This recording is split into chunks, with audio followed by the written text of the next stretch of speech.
Olá, que prazer, que alegria para nós nos encontrarmos aqui no nosso Café e Fé. Esse programa que chega na sua casa e você nos recebe com tanta alegria. Eu tenho recebido muitos comentários de pessoas agradecendo pela proclamação do Café e Fé. Recentemente uma pessoa me disse, olha, eu gosto tanto desse programa porque o senhor não fala de religião. E eu fiquei contente porque é esse o nosso objetivo. Não é falar de religião, é falar do Deus que se importa com gente, do Deus que se fez gente, que esteve entre nós como Emanuel, que foi para a cruz em nosso favor e nos incluiu nele para viver em nós, Deus, Cristo em vós. Esse é o objetivo desse programa. E a gente tem trazido alguns convidados para compartilhar aqui no Café e Fé. E mais uma vez estamos aqui com o nosso irmão Márcio Frois, amigo, irmão em Cristo. E nós vamos bater um papo aqui daqui a pouco sobre esse assunto da mornidão da religião, da mornidão que tem tomado conta das igrejas. Os links das nossas redes sociais estão aí na sua tela, para que você possa conhecer mais o nosso conteúdo e participar conosco aqui, tanto compartilhando o material, como contribuindo, se assim achar necessário, para nos manter no ar, e orando conosco e por nós, para que em tudo Jesus Cristo seja glorificado. Então pegue aí o seu cafezinho, porque o nosso Café e Fé está começando. Já já nós voltamos.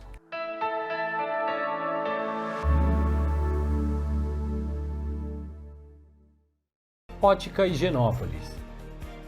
Há 35 anos no mercado óptico de Londrina, sempre com novidades em produtos e tecnologia. Nossa equipe está preparada para dar uma verdadeira consultoria, facilitando a escolha de seus óculos para correção ou proteção solar. Ajuste de óculos personalizados, respeitando o conforto e anatomia do seu rosto. Ótica Higienópolis. Avenida Higienópolis, 346, em Londrina.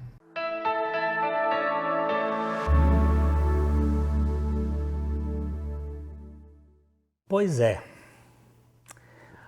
a última igreja do Apocalipse, que recebeu carta de Jesus, são 7 igrejas que o apóstolo João colocou ali dentro da revelação da história da igreja. A última é... Como é que chama a última? Igreja na cidade de Laodiceia. Laodiceia. Engraçado. Esta igreja, ela tinha umas características. E a cidade é uma cidade de águas termais, não é? A cidade de Laodiceia, ela ficava próxima a uma cidade de Hierápolis, e essa sim possuía águas termais. E eram 3 cidades que eram mais ou menos próximas, que era Hierápolis, Laodiceia e Colossos. Colossos oferecia águas frescas e de alta potabilidade, em que atraía muitas pessoas para poderem matar sua sede, né, se refrescar. E Hierápolis era a cidade das águas termais, em que vinham pessoas de todos os lugares para fazerem tratamentos terapêuticos naquelas águas, naqueles famosos termas, né? E Laodiceia tinha um problema, que ela ficava entre essas duas e ela nem oferecia águas termais nem águas frescas. e nem água fresca. ela ficava na metade, ela não era nem capaz de oferecer tratamento aos doentes e também não era capaz de oferecer, matar a sede daqueles que chegassem lá. Então, a geografia falando da situação, da realidade, que eu entendo, Márcio, eu não sei se é a sua posição, da última camada histórica da igreja. Porque eu compreendo que as igrejas, elas eram locais, não é? Éfeso, Esmirna, Pérgamo, Tiatira, Sardes, Filadélfia, Laodiceia, eram igrejas dali da Ásia Menor, né? Eram igrejas locais, mas elas também eram igrejas que tipificavam o processo histórico da história da igreja. Então, Éfeso seria a igreja nascente e Laodiceia a igreja poente, a igreja do pôr do sol, a igreja do fim, do retorno de Jesus para um novo céu, uma nova terra, onde vão habitar a justiça. Então, aqui você vê que essa igreja,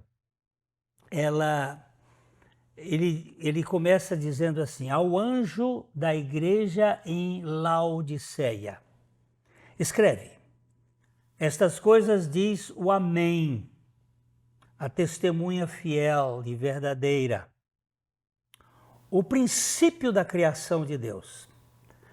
Depois de se identificar com essas características, diz: conheço as tuas obras, que não és nem frio e nem quente. Nem quente. Não és nem Colossos, nem Hierápolis. Não é capaz nem de matar a sede de significado e nem de oferecer cura para as doenças. Conheço as tuas obras, que não és nem frio nem quente. Quem dera fosses frio ou quente. E assim, porque és morno, e nem és quente nem frio, estou a ponto de vomitar-te da minha boca. Que palavra dura, hein? O Senhor Jesus, ele em suas falas nas cartas do Apocalipse, ele comumente ele utiliza de alguma característica local ou de várias características para elaborar a sua exortação. Então, como vimos, ele caracteriza essa questão das águas quentes e das águas frias, e que Laodiceia estava no meio, não era nenhum e nem outro, não seria capaz nem de matar a sede espiritual e nem de oferecer tratamento, né? Mas não é apenas isso, pastor, ele também vai dizer que a cidade ela se dizia rica e abastada. Essa cidade ela era conhecida também por ser um centro bancário, de grande movimentação econômica. Ela também era conhecida por ter uma escola de medicina em que foi desenvolvido o primeiro colírio que se tem notícia, chamado pó frígio. Era uma forma de colírio, e ela também era muito famosa pela sua indústria, claro, a indústria da época, né? A sua indústria têxtil. Uhum. E o Senhor Jesus pega essas três características e coloca na sua exortação, dizendo que eles eram cegos, pobres e nus. Eles nem tinham o ouro do banco, o colírio que eles mesmos produziram não era capaz de trazer-lhe a visão, e apesar de ser um grande produtor, um centro da moda de sua época, esses homens estavam espiritualmente nus. Era uma igreja que estava vivendo uma realidade falsa. Sim. Não é? Porque ela estava se achando a última bolacha do pacote. Eu sou rica, estou abastada, de nada tenho falta. E, entretanto, Jesus não fazia parte da sua... Estava do lado de fora. Do lado de fora, batendo a porta.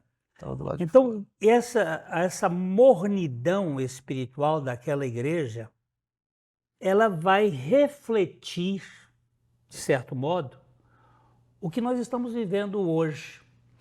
Quantas igrejas na Europa que se fecharam e hoje os templos viraram restaurantes, museus, boates.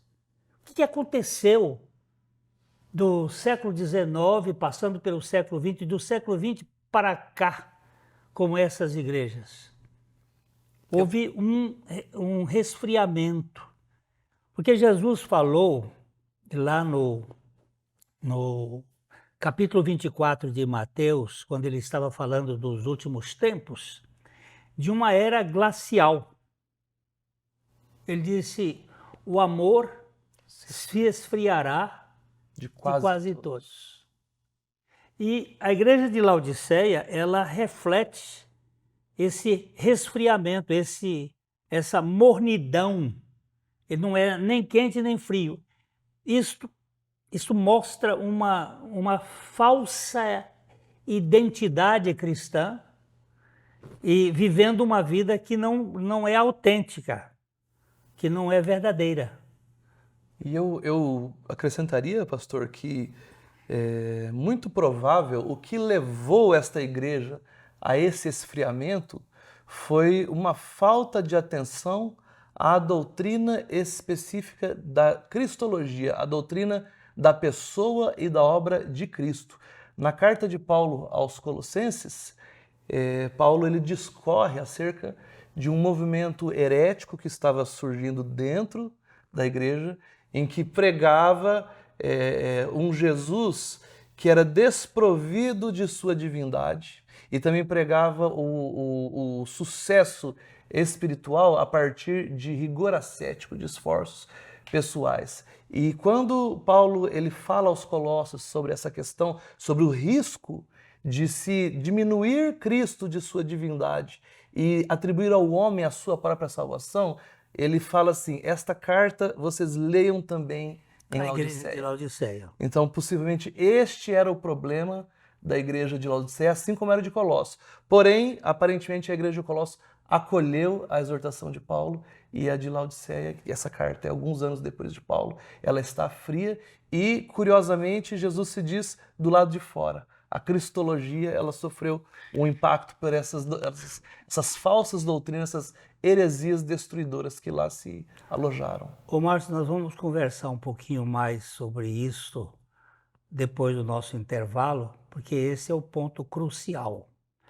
Com o esfriamento, quando você tira a lareira da sua sala, ela vai se esfriar. Tirando Cristo, a tocha divina, o fogo eterno, a brilhante estrela da manhã, tirando Cristo da centralidade da igreja, ela vai entrar nesses movimentos almáticos, nessas emoções, nesse gospel exagerado que tem acontecido. E você que é também um cantor e que canta boa música e tem uma arte, eu gosto de te ouvir, sabe muito bem que esses gospel hoje, eles tiraram Cristo da música. É verdade. Eles tiraram Cristo da igreja, tiraram Cristo da adoração, tiraram Cristo da música. Cristo ficou do lado de fora. Esse esfriamento presente na igreja de Laodiceia e presente na igreja dos últimos dias, que é essa que nós estamos vendo, ele é observado em todas as expressões artísticas. Todas as expressões artísticas que expulsaram Jesus ou que apresentaram um Jesus menor do que de fato ele é, ela tem experimentado cada vez mais mornidão. E isso tem trazido ânsia de vômito no Senhor Jesus Cristo. Você está vendo? A gente vai dar uma paradinha e já nós vamos voltar para aquecer os nossos corações com a palavra de Deus.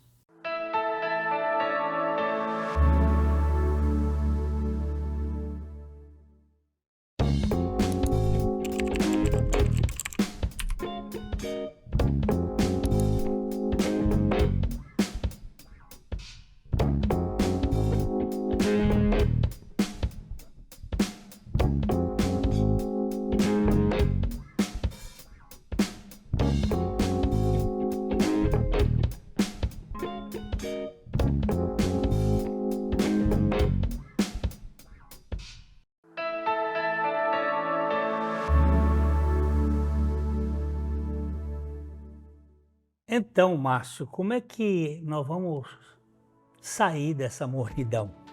Como é que Deus, em Cristo, nos tira da mornidão espiritual? Como é que nós vamos sair desta ideia de onipotência? Eu não preciso de nada. É uma excelente pergunta, pastor. E talvez muitos dos nossos telespectadores que tenham experimentado essa mornidão em suas vidas estejam fazendo essa mesma pergunta. E o próprio Senhor Jesus vai nos responder na continuação da carta, no verso 18, Apocalipse 3, 18 diz assim: aconselho-te. Olha que interessante. O Senhor não chega com um pé de cabra, né? Não. Ele chega muito educado, ele chega como sempre, com muita gentileza. E ele diz que de mim, se o problema da igreja morna é Jesus estar para o lado de fora, batendo, e o texto diz que ele bate e chama. Ele bate, às vezes, pelas circunstâncias e chama pela sua palavra. Se o problema é ele estar do lado de fora, tem causado essa mornidão, o que vai aquecer essa igreja é a buscar nele mesmo o ouro refinado pelo fogo. Novamente uma referência ao sistema bancário deles, né? Para te enriquecer, vestiduras brancas para te vestires, referindo-se à indústria têxtil de Laodiceia, e a fim de que não seja manifesta a tua vergonha, a vergonha da tua nudez, e colírio para ungires os olhos, a fim de que vejas. Somente em Cristo nós vamos ter a roupa da justiça, da justificação. A justiça de Deus. Nós vamos ter a riqueza das bênçãos insondáveis de Cristo. E também nele nós teremos o colírio para que nós possamos recuperar a nossa visão espiritual e podermos ver as coisas como elas de fato são e reconhecermos a nossa própria condição. Não é, pastor? Não tem... O Senhor disse lá em João, no capítulo 15, no versículo 5, ele diz: eu sou a videira e vocês são os ramos. Quem permanece em mim e eu nele, esse dá muito fruto, porque sem mim nada podeis fazer. Se o problema da mornidão é a ausência de Cristo, o aquecimento será a nossa comunhão e relacionamento com Cristo, a nossa união, comunhão e permanência em Cristo. É verdade. E esse mesmo Cristo maravilhoso, pastor, ele reafirma o amor por esta igreja. E é o mesmo amor que se estende a cada um de nós e também dos nossos telespectadores. Ele diz assim: eu repreendo e disciplino a quantos amo. O Senhor ama você que está nos ouvindo agora. Ele ama você e ele está à porta e bate. Aquele que abrir a porta, ele entra e ceará. É interessante que esse texto, ele diz: e ceará comigo e eu com ele. Para ceará comigo é que ele trouxe a comida da ceia. Ele não está comendo a comida do que recebe. E ele ceará comigo e eu com ele. Porque ele trouxe o pão. Quem é o pão que satisfaz a nossa fome? É o próprio Cristo. É o próprio Cristo. Aquele que não se alimenta de Cristo vai viver uma vida muito pífia, muito fraca, muito sem sentido. Porque não existe outra realidade senão Jesus Cristo. Eu sei que isso pode parecer a você uma espécie de radicalismo de nossa parte, como se não tivesse outro. Não tem, não tem. Olha, você pode contar todas as religiões do mundo, nenhum deles se ofereceu para substituir o homem numa cruz, para morrer a morte que era do homem. Nenhum teve a condição de incluir o pecador juntamente com ele, pagar a conta, e nenhum teve a condição de ressuscitar e dar a vida dele, a vida ressuscitada. Não tem. Jesus Cristo é único. Por isso que o apóstolo Pedro diz que debaixo do céu nenhum nome foi dado entre os homens pelo qual importa que sejamos salvos. A vida de mornidão é a ausência de Jesus Cristo na intimidade, na cristologia, como você levantou aqui. Hoje nós temos muitos assuntos, né? As pessoas vão falar de assuntos psicológicos, que são importantes, assuntos sociológicos, eu não vou discutir sobre isso, tem coisas muito importantes. Tem seu lugar. Tem o seu lugar. Outros vão falar de coisas da filosofia, que eu acho maravilhoso, mas a igreja não alimenta-se de psicologia, nem de sociologia, nem de filosofia. A igreja se alimenta de cristologia. A igreja se alimenta de Cristo. É Cristo quem vai trazer o aquecimento para a igreja. E para isso ele precisa renovar a nossa mente. É verdade. Não é? O apóstolo Paulo, ele quando escreveu a carta aos Romanos, ele diz assim, não se conformem com este aion, com este século, com essa estrutura mundana, mas sejam transformados pela renovação da mente, para que vocês experimentem qual seja a boa, agradável e perfeita vontade de Deus. E onde vou encontrar esta renovação senão em Cristo, Márcio? É impossível, pastor. E o senhor lembra como é que termina a carta? A última mandando uma coisa bonita, não é? Quem tem ouvidos, ouça o que o Espírito diz às igrejas. Você ouviu o que foi dito pelo Senhor às igrejas? Essa palavra testificou em seu coração? No meu testificou. No meu também. Eu não posso apresentar uma outra realidade. Eu gosto muito de uma ilustraçãozinha tola que diz assim, o que é o Evangelho? É um mendigo dizendo a outro onde ele achou o pão. Eu não posso dizer para você outra coisa, onde foi que você encontrou a satisfação da sua identidade. Eu posso dizer para você com toda sinceridade, foi em Cristo Jesus. Eu gosto muito de um padre chamado Brennan Manning. E ele diz uma coisa no final de um dos livros dele. Ele disse, quando você chegar no céu, o que Deus vai perguntar para você? Então ele levanta uma série de hipóteses, né? Alguém vai, qual foi o seu trabalho, qual foi isso? Ele disse, a pergunta que Deus vai fazer é, você sabe o quanto eu amo você? Isso é desconcertante, porque no momento em que eu entender que a minha identidade está formada não na sua opinião, não do que você acha a meu respeito, não na opinião destes que estão aqui gravando o programa, não na sua opinião, mas naquilo que Deus diz na sua palavra. Com amor eterno eu te amei e com amorável benignidade eu te atraí. Quando eu entender que a minha identidade é formada pelo amor de Deus, o descanso virá.